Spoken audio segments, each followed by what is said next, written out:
right. This is a one-speaker meeting. Please welcome our speaker tonight, Schelly.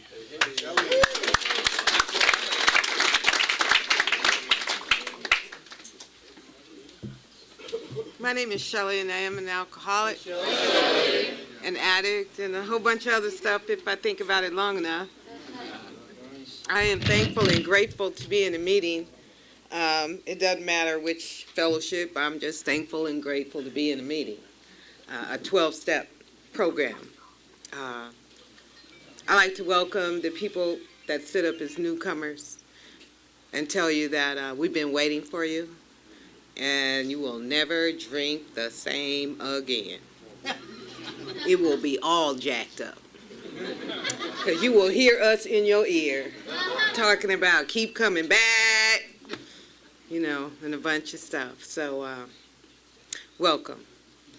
I am sober. The most important thing that I can say to anyone is that I am clean and sober by the grace of a loving and merciful God, period.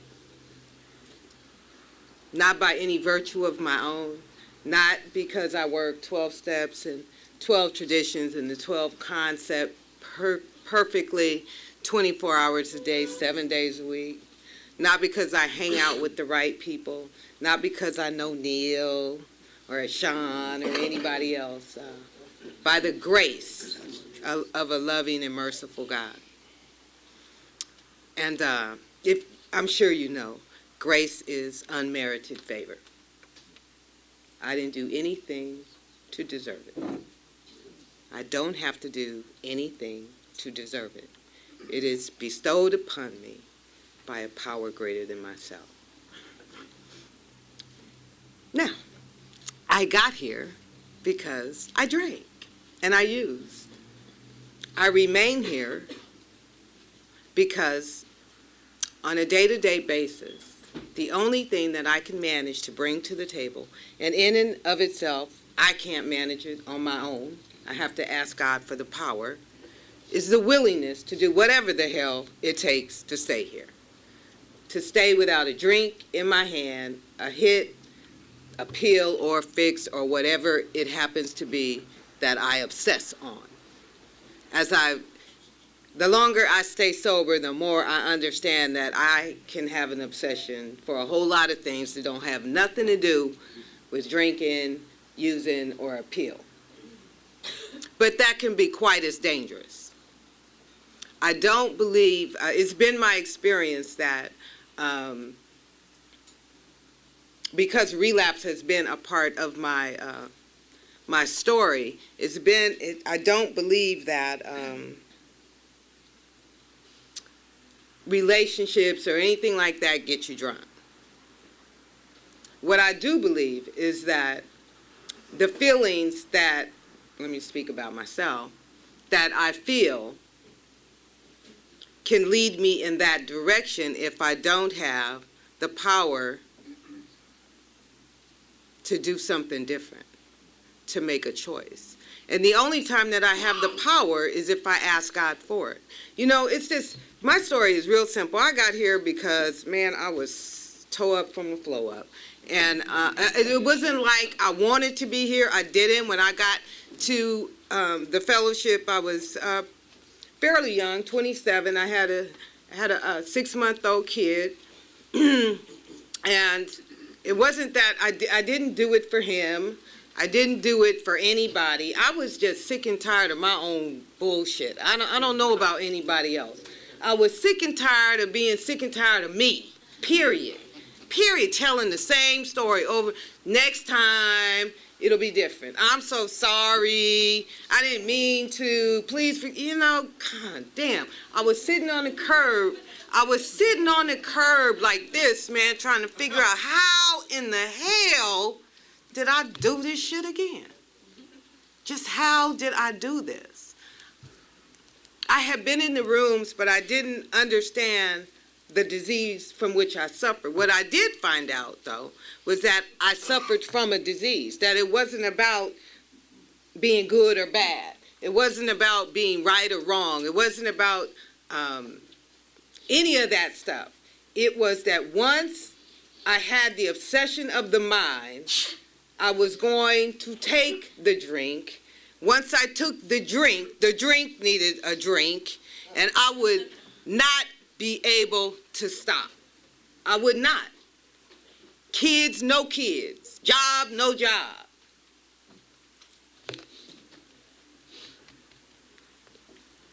I don't know about you. It was a relief to understand, to hear that I suffered from a disease. It was a friggin' relief. It was like, damn, okay, thank you. Somebody finally told me what is wrong with me. Because I thought it was me. I'm not making the right choices. I'm not hanging out, It was just all this other stuff. But I was so relieved to just know that I had a disease. And then they told me there was a solution. And I was like, whoa, okay, there's a solution. And I don't know about anybody else, but I sat on the front rows all the time. Every time I went to a meeting, I was on the front rows because I was listening like only the dying can. I was trying to save my life. I was trying to understand how a damn book was going to keep a drink out of my hand. A book? Come on, there got to be some more to this. A book. A book? But I sat there, and I know you guys have heard it shared, but it was something in the rooms that kept me coming back. I knew beyond a shadow of a doubt that Neil was sober when he said he was sober. I knew it. But is that going to work for me? Could that happen for me? Don't quite know. Don't think so. But I believe, because they said believe. If you don't believe, believe that we believe. It was simple stuff. And I believe that he believed that I could do this thing. You know what I'm saying? And the God thing, I didn't get here on a religious tip or a spiritual tip or any of that. I got here believing, just like a lot of us, that I had done so much wrong that God was not going to work for me. He was absolutely not going to do anything to help me because I had been such a bad person. And so they told me simple things. They told me, okay, so when you go to bed at night, stick your shoes way up under the bed. So in the morning, when you got up, you would have to get on your knees to get them, and while you're down there, say something. For real. So that's how I had to do it. That's how I had to do it because I totally believed that he was not going to help me do anything. And so I would do that. I'd get on my knees and I'd say, God, can you help me please today? And get up real fast, like, yeah, right. But that's how I had to learn. I got here not knowing any prayer. Not the serenity prayer, not the Lord, not any prayer except that one you say before you go to bed. That's a rhyme. It's like a nursery rhyme or something. But you guys know the one I'm talking about. Yeah. So I had to, in order to be a part of this thing, I had to write down that serenity prayer. I had to write it down word for word and memorize it so that when we joined hands at the end of the meeting, I could participate in that prayer. I don't know how you got here. That's how I got here. That's how I got this thing. I had to write down, I had to read. When I read the big book, I read it out loud in my room by myself, whatever. I would read out loud so it could go out and come back. So it could go out and come back. Because if I read silently, I'm skipping a whole lot. I'm doing that fast reading stuff. And I'm not getting it. So I understood that I needed to read it out loud so it can come back, so I could hear it. So I could understand it, so it would make sense. And I had to do the prayers the same way, so say it out loud so it could come back, and then I could believe it, and then I could work with it. I was real, I got here with probably 1 or 2 brain cells left. I probably got a half of one left.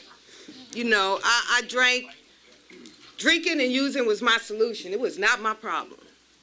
It was my solution to my family. It was my solution to my children. It was my solution to the ex-husband, my parents. It was my solution to anything that was going on in the world that was out of my control. It was my solution. I'm glad the book talked about losing the will to care and understanding that I wasn't a bad person, that I was a sick person trying to get well, that the things that I did in my using days, I was not responsible for. The things that I do sober is what I'm responsible for. And that those things that I did, that person I was, is not who I am today or who I was when I first came in here, when I started to embark upon this process of recovery. Those are just things I did and things I'll do again if I pick up again.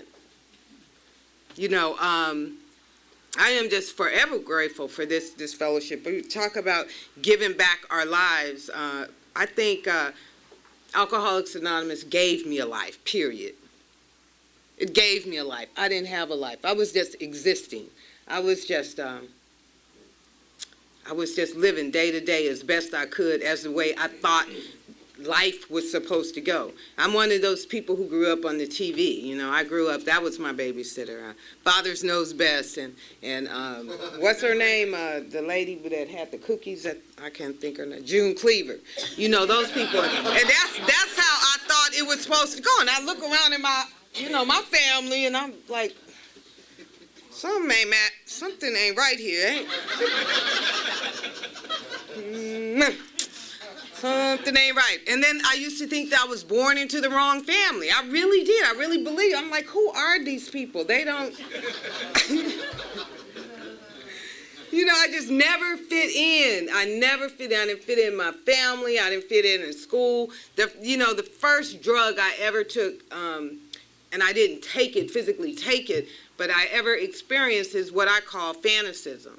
You know, when you go on summer vacation from elementary school and you come back and you got to write a story about what you did on summer vacation, and mine was a whole bunch of lies and a whole bunch of crap and a whole bunch of garbage, because my mother was an alcoholic, there was no father, so I had to make up stories to fit in, to fit in to my peers. At least that's what I thought. I thought that's what their families were like. And later on, of course, I learned their families were just as jacked up as mine. You know, but in my own little world, I thought everybody else was living like June Cleaver. And my mother wasn't at the door with no damn cookies. Talking about how was your day. And I thought something was really wrong with that, you know. And I'm so glad to know that there were some other people's mamas who wasn't at the door either. And neither did I become June Cleaver when I became a parent. You know, so it was, you know, it's all good. It all worked out anyway.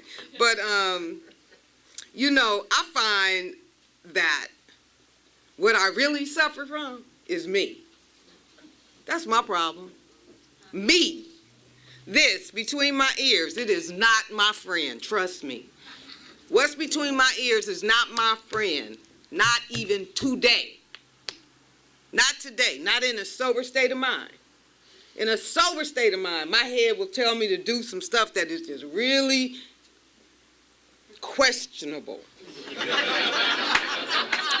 then there are times that I say, okay, it's questionable, but I'm willing. I'm not going to work a step over there. I ain't going to tell nobody. My sponsor already told me if you do the crime, be willing to do the time. Just bend over when it's your time. And I say, okay. And I say, okay, in a sober state of mind. And so I end up in special ed, you know, riding the yellow bus, the little yellow bus with the people with the helmets. I end up being hurt a whole lot of times, sober. Be like, bam. Bam! You know, and people at my home groups and stuff, they go, oh, what is wrong with her? She's staying special ed, man. But you know, the great thing about that, though, is that I don't have to stay as long, damn it. I don't have to stay as long. I used to have to be in special ed for a long time. Now, you know, now I can say, okay, enough. Time out, I'm willing, okay, let me take my ass whooping right now. But whatever it is, I haven't found it necessary to take a drink or a hit or a pill. And you know, I've had some stuff going on in my life. You know, I have a son that's 20, and when he was 10, he was hit by a car, and he was comatose, and if there was ever a time I thought I'd be loaded, that'd be it. He was comatose for a few months. He has traumatic brain injury. As a result, he's 20. His mentality is more like 15, 16. But if, to see him, you would never know it. He has short-term memory, which means he can't remember shit, legitimately. I can't remember shit, and it's just I can't remember shit. But legitimately, he can't remember shit. And then 2 years ago, he was diagnosed with type 1 diabetes. His pancreas is gone. He's insulin dependent. And this is the kid that they were teaching us how to give him his insulin injection. and we were practicing, we was like, dang, the orange, yeah, we got this. And when it came time to put it in his arm, I couldn't. And he just took the needle from him. He said, I got things to do. You tripping, Mom. Bam.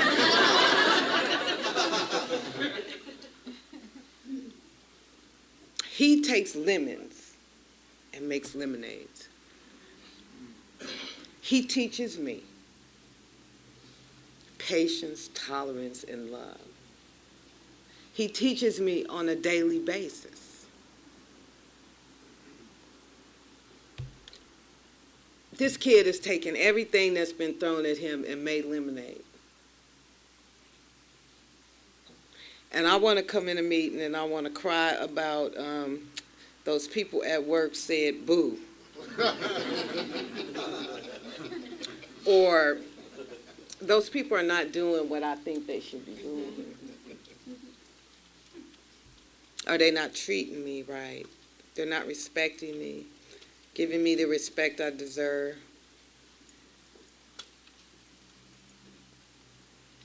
And dude has a life that's more akin to, if you ever seen the movie, 50 First Dates. That's what he's like. Every day you got to remind him, or whatever you got to remind him of. And he believes. He has a faith in God that is phenomenal. And I get to learn from that. I get to learn from that. I get to learn from him. I get to look at him in all the amazement that I have that he's even here on the planet. Because he don't have to be. I don't have to be on the planet. But God has spared my life, his life, your life, all of our lives for a reason. For a reason. There is a reason. It's not by happenstance. There's a reason. And I believe that the reason for me is to be of help to somebody else. It don't even matter if you an addict, an alcoholic, none of that. Just somebody else. Be of help to somebody else. And what has happened in my life is that I have become the person on my street that parents come to when they figure out that their kids have a problem. Schelly, I know you had a problem and you overcame it some kind of way. Can you help my son? Or can you help my daughter? Or the people at work, Schelly, I noticed you not in the middle of all that gossip, little petty. How you do that? How do you do that? How do you take what the boss says and not take it personal and do your job anyway? How do you not curse somebody out at work? How do you do that? And it's all because I'll be mumbling under my breath. God grant me the strength, some things I'm trying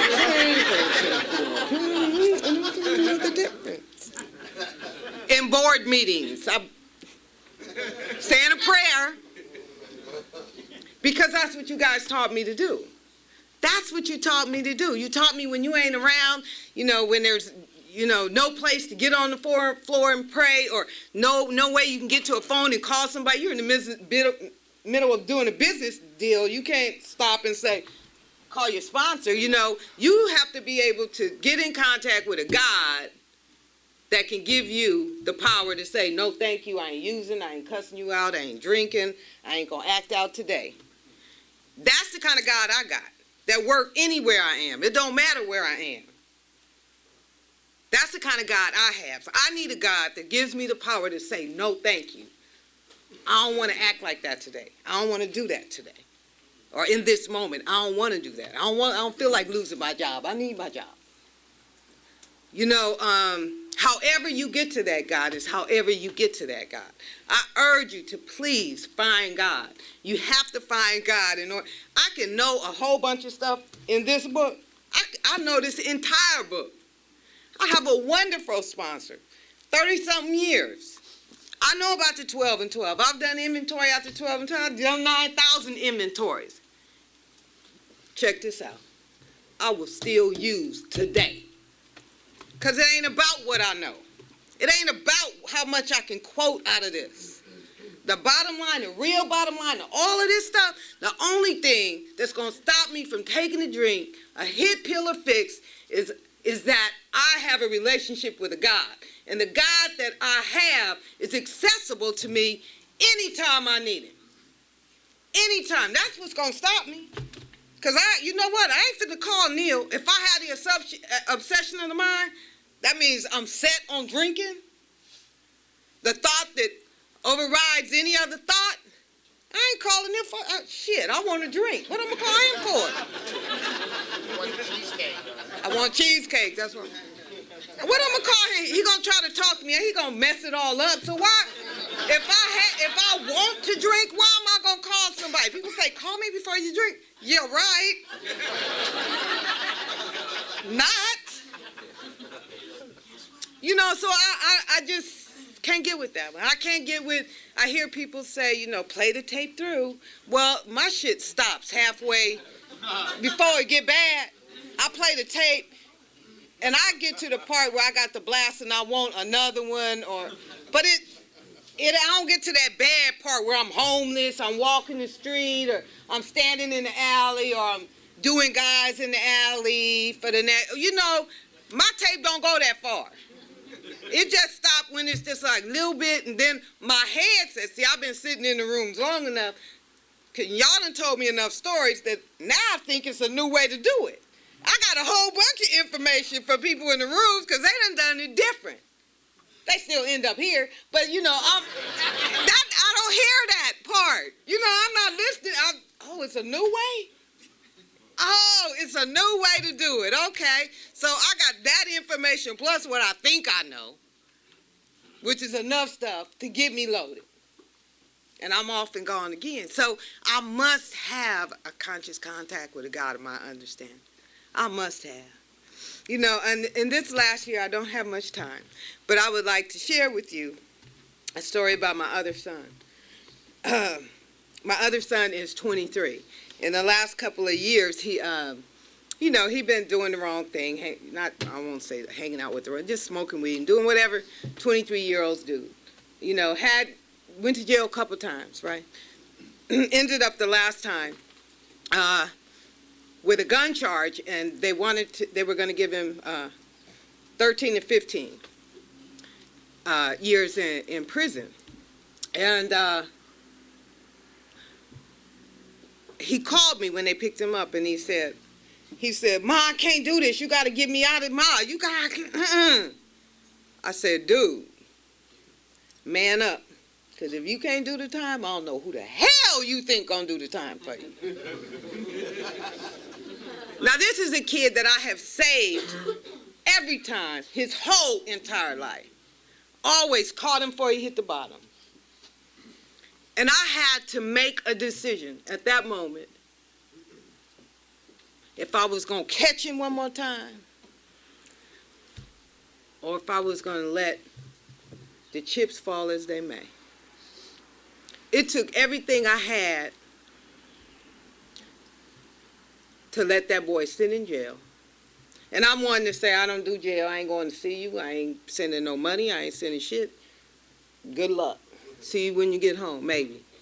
You know, and I taught them that the whole time they were growing up. So this, you know, I decided I wasn't putting my house up on bond.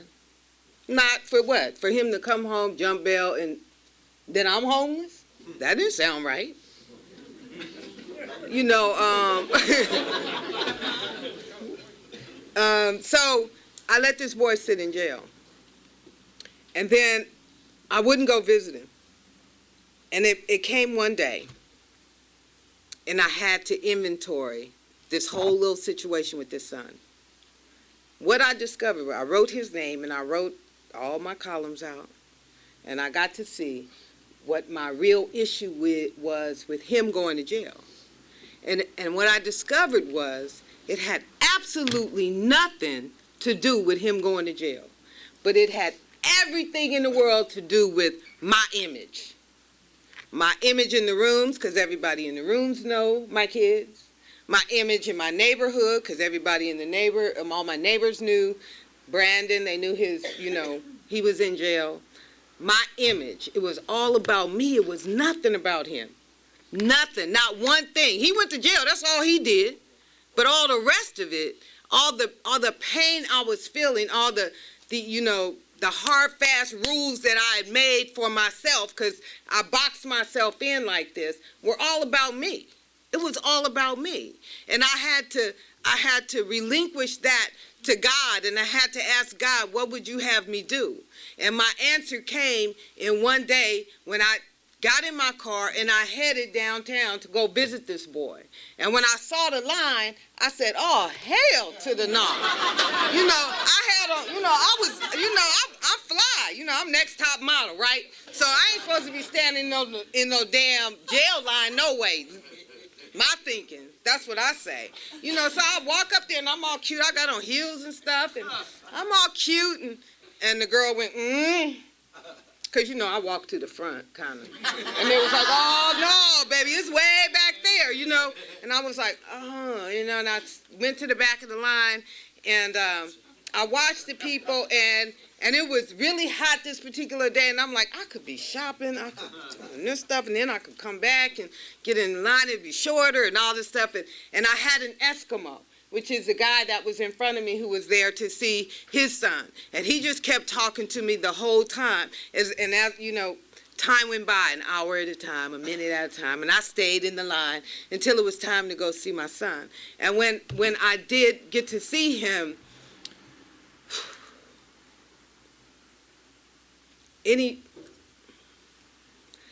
I understood that I loved that boy more than I was mad at him. I loved him more than being mad at him. I loved him more than being mad at him. So what did that mean? That meant that I loved him more than I did being mad at him.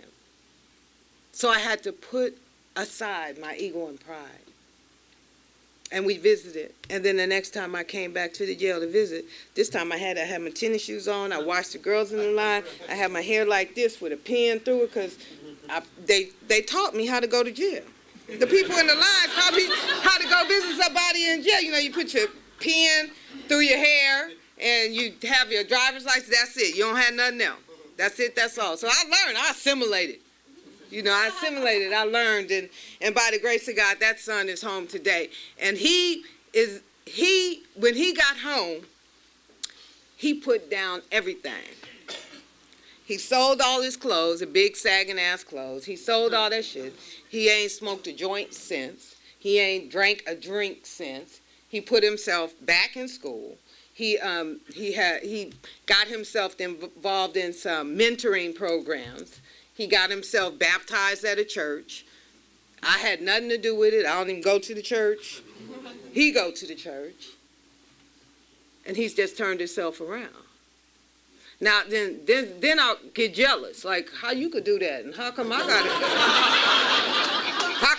go to a damn meeting all the time? How come I gotta do a 4-step? You just, so now I look at him and I'm like, kind of halfway jealous, But I understand, he got to do what he got to do, and I got to do what I got to do. So I have been through a lot of stuff, clean and sober, and it's all been a learning experience. And I know that God is not finished with me yet. He is not finished with me yet. I look at my my challenges as being that, not problems or situations with challenges. Adversity in my life, I look at them as challenges. And I know that my God is up to a challenge any day. It's all up to me. It's all up to me. Am I willing?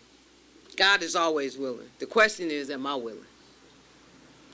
So, on a daily basis, I hit my knees, and I thank and I pray. I thank and I pray. And I reach my hand out to the next person and let them know that this stuff works here. This program works. And so I really like to thank Sean for allowing me to come out and share. And I really thank you all for being patient and listening to me and not walking out in the middle of my little share. Because, I'll zone in on that one person that ain't paying attention. Everybody else paying attention, but I'll find that one, be like, damn, I must be janky. Because that one person ain't listening, I'm the real one. So thank you for allowing me to share. Thank you.